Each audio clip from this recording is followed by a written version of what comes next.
علامہ ساوی احمد ساوی رحمۃ اللہ تعالی آپ نے تفسیر ساوی میں لکھی ہے، آپ فرماتے ہیں کہ حضرت آدم علیہ السلام کو جو پروردگار عالم نے فرشتوں کو سجدہ کرنے کا حکم دیا، فرشتوں سے کہا کہ آدم علیہ السلام کو سجدہ کرو، تو کہتے ہیں اگرچہ وہ سجدہ بہت بڑی تعظیم تھی، بہت بڑا اعزاز تھا حضرت آدم علیہ السلام کا کہ تمام ملائکہ کو ان کے سامنے جھکا دیا،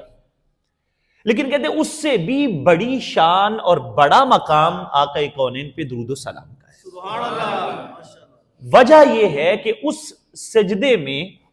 صرف فرشتوں کو شامل کیا گیا اور فرشتے بھی سجدہ تعظیمی کر رہے تھے، سجدہ عبادت نہیں تھا۔ اور یہ جو درود پاک ہے اس میں پروردگار عالم نے صرف فرشتوں کو نہیں رکھا، فرمایا ان اللہ وملائکتہ یصلون علی النبی، کہ رب آپ بھی اور رب کے فرشتے بھی محبوب پاک پہ سلام بھیجتے، تو اے ایمان والو تم بھی سلام بھیجا کرو۔